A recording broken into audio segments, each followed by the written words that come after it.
Hey, folks, everything you've been told about building your self worth in business has been a big lie. In fact, I believe it could be one of the causes for holding you back. I've coached entrepreneurs all across this country, and I've been in business, helped raise money, and I've seen people sell their companies. And I guarantee you, none of them did this by just thinking positive and working hard. Today, I'm going to dive into 4 hacks, and they're unusual, maybe controversial, but they're hacks that are going to help you be able to crush your low self esteem and skyrocket your self worth. But I am going to warn you, once you hear these and see these, it can't be unheard and unseen. So if you're interested in learning these hacks, I'm going to invite you to come along for this ride. Hey, welcome to a random podcast where we challenge the status quo and we empower entrepreneurs like you to think differently. Today, when we get finished with this video, you're going to be able to walk around confident. Your self worth is going to be able to skyrocket. I'm going to teach you 4 hacks that you can do instantly and long term.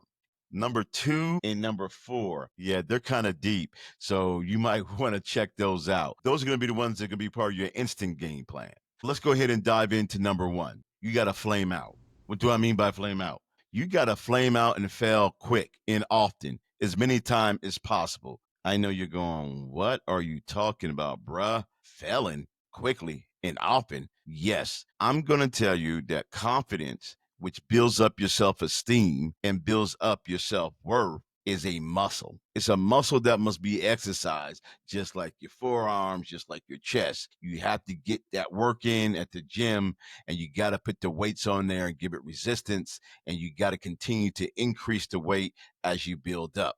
That's the same thing confidence is. In this particular hack, I'm telling you to fail often and quick as possible. I'm not telling you to go out there and do something catastrophic. You need to do things that don't have major consequences, but are doomed to fail. Maybe you have a client or a potential client that you can sell a product or service to, but you know there's no way in HELL that they're going to buy the product.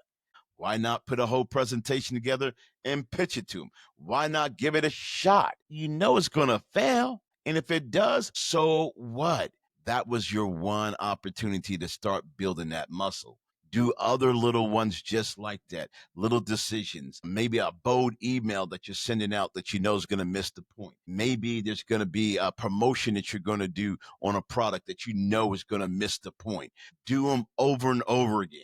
And I know what you're saying, like, wait, dude, I don't get this. I don't understand. You're telling me to do stuff on purpose to flunk, to fail? Yes, where you can build up that muscle and you can get rid of the fear of failing. Because the more weight you put, the more you're putting up, the less afraid you are of that weight. So you're not going to be fearful about failing. And you're going to do a little trick to your brain. Your brain's going to learn that failing is growth, because as you do all these little things to fail, you're going to learn how to do things the right way to be able to succeed.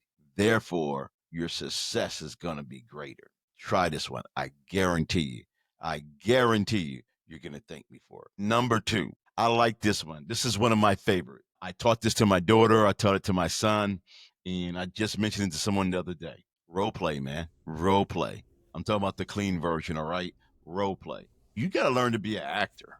Learn to take on a persona. If you have someone in business that you admire, take on their persona. I do this when I play sports. When I play pickup basketball, I tend to stop, timeout, substitution, Charles Barkley in, right? Charles Barkley comes in. He starts doing the rebound. Then he starts doing the banging. Timeout. Michael Jordan comes in, come in, boom. All of a sudden, I'm not ducking, but I'm trying to. I am having the tongue out. I am doing the moves. You can tell my age by the players I'm picking, right? I'm not picking LeBron or the rest, but this is how I use the persona. I start taking on that role. Same way if you want to be like Mark Cuban or Bill Gates, or if you want to be like Zuckerberg, or you want to be like Jeff Bezos, take on that persona, that attitude, that swag. What would they do? And I guarantee you in that moment that you're dealing with, you will have ultimate confidence. Your self worth will rise. When you walk into a room, people will see you shine. You would not have low self esteem because you are masking it by taking that role on.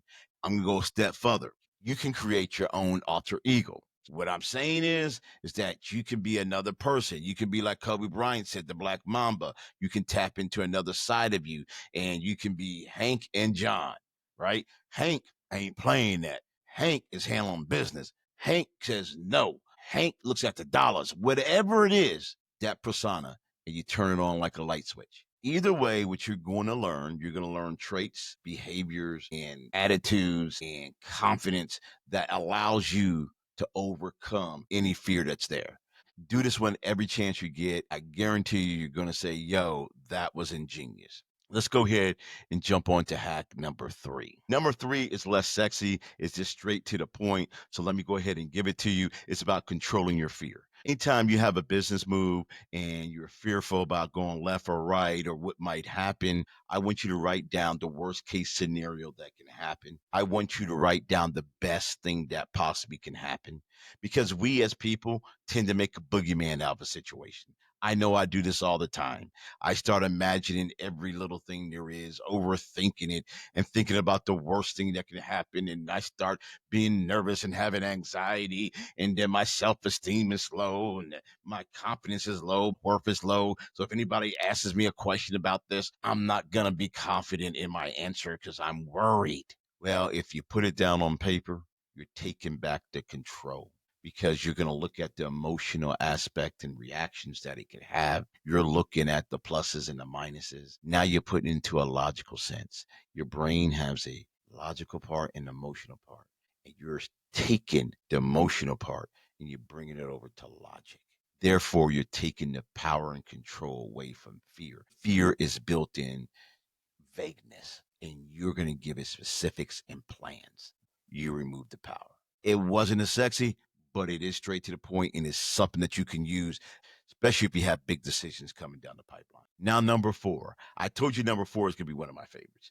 As you can tell, I'm an A personality. I'm full of energy. Something that we see in sports happen all the time. We don't necessarily get to see it in business. It's usually done behind the scenes, and you have probably done it. And I call it the pet rally. You have to have a personal pet rally. You see boxers getting ready for a fight.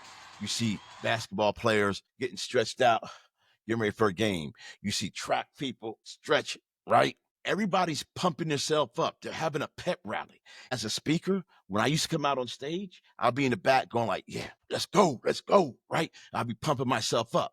I'm building myself up. And you're saying, okay, I get that. I've seen people do that, but how's that build up confidence? Your physical is feeding your mental and it's giving your mental a boost. Now, a lot of times we always talk about how the mind controls the body, but the body also controls the mind. This is giving you a boost of energy and positive resources going to your mind.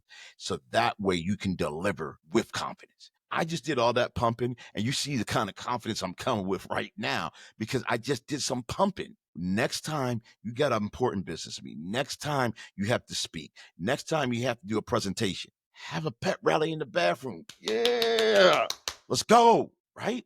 Lock in, just like they do in sports. I guarantee you'll come out there and crush it. You'll be confident. When you walk in the room, people will just give you a salute because you're coming in with confidence.